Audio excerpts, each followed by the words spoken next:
Greetings out to Nina family. It's good to be with you, and I hope you all are doing well today. One of my all-time favorite movies is the Lord of the Rings trilogy. It's been almost 20 years since the first movie was released. Hard to believe it's been that long. But still to this day, about once every year, I will pull them out and watch them again. At the end of the second movie, The Two Towers, there's a particularly powerful scene where the hobbit and ring bearer, Frodo Baggins, has been confronted with a terrible evil around him and inside him as well, and he is so overwhelmed that he is ready to give up his quest to destroy the evil ring of power.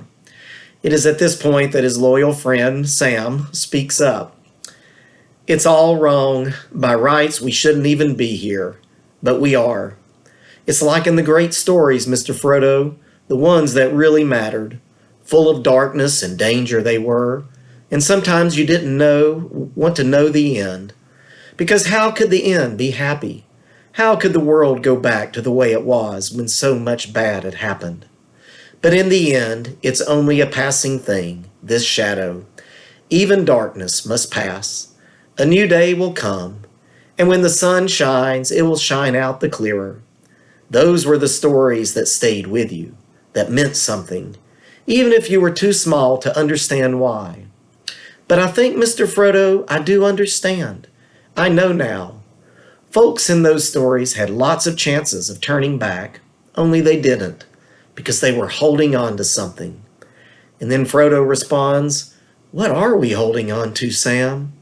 And Sam says, that there's some good in this world, Mr. Frodo, and it's worth fighting for." There are two things that have always been interesting to me about this speech from Sam. First of all, it was not in the original screenplay. It was actually added after the 9/11 tragedy when the Twin Towers in New York City were destroyed by the terrorists. Those of you who are old enough to remember those times, the shock that was all over the country and all over the world. And all of a sudden, religious and non-religious people alike were asking soul-searching questions such as, could there really be such evil in this world? And if so, what hope do we have in the face of such evil? A second thing that was interesting to me about this speech was that it was not in Tolkien's original books. There were portions of the speech that were adapted from a conversation by Frodo and Sam from The Two Towers, but the speech was largely written by Peter Jackson and Fran Walsh and Philippa Boyens, the director and screenwriters for the movie. It is especially interesting to me that as they were writing Sam's speech, when they reached the point of Frodo's question, "What are we holding on to, Sam?" they suddenly stopped and looked at each other and asked the question, "What is Frodo holding on to?" That launched them into a deep philosophical discussion, including all of the horrors of the 9/11 tragedy, that eventually led to their writing Sam's response that there's some good in this world, Mr. Frodo, and it's worth fighting for. Well, I would like to ask you a question. As you face the COVID-19 pandemic, what are you holding on to? Are you holding on to the hope of a vaccine? Are you holding on to the hope that the schools will reopen in the fall so that you can get the kids out of the house? Are you holding on to the hope that they won't close the beaches before you and your family can get down there? Are you holding on to the hope that you will still have a job when this is all over? Or are you holding on to the hope that your mask and clean hands will keep you free of COVID-19? For the past couple of weeks, Psalm 30 verse 5 has been running through my mind. For his anger is but for a moment, and his favor is for a lifetime. Weeping may tarry for the night, but joy comes with the morning.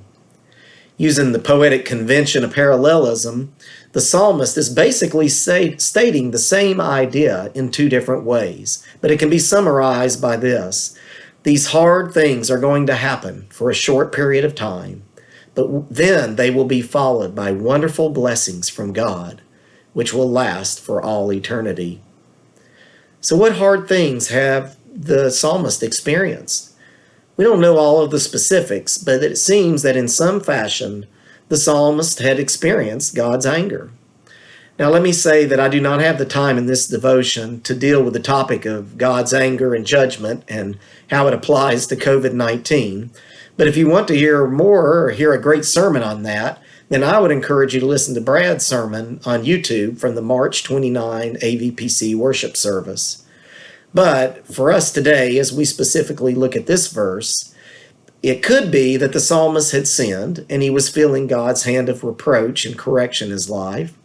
But it could also be that the psalmist had not sinned in any specific way, but just by virtue of his being a sinful human in a broken, sinful world and surrounded by wicked sinners, he was being negatively impacted by God's judgment upon the earth or upon sinners around him.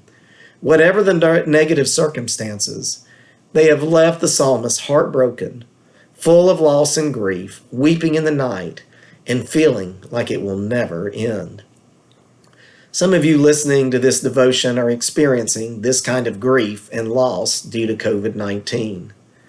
Others of you may be suffering through another set of circumstances that leave you weeping in the night and feeling like things will never get better.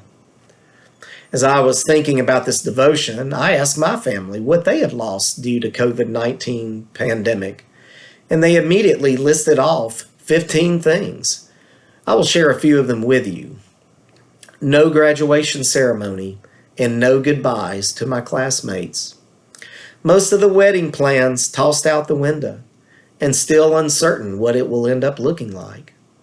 Plans to find a full-time job and to move into an apartment, all gone. The sadness of having to social distance from your own child, sibling, or parent. The loneliness of not being able to get together with close friends and not being able to hug the people you love. I'm sure there are many things that you could add to this list as well. But in the midst of all of this grief and loss and suffering, what is the psalmist holding on to? That even though it might feel that all life circumstances are working against him, and even though it might feel like God is angry with him, and even though he might lie awake at night, mourning and grieving those things which have been lost, and even though it might feel like the pain will never end, these trials will last only for a moment, and they soon will be followed up with love, peace and security, abundance, joy, beauty, and renewal that will last for all eternity. So what am I holding on to during this time when there is weeping at night in the Whitner family? I'm holding on to Christ Jesus, because Jesus has taken God's anger upon himself for me, and therefore I have received, and I am receiving, and I will be receiving for all eternity God's love and favor. And I am holding on to God's promise that all things will work together for good for those who love God and are called according to his purpose.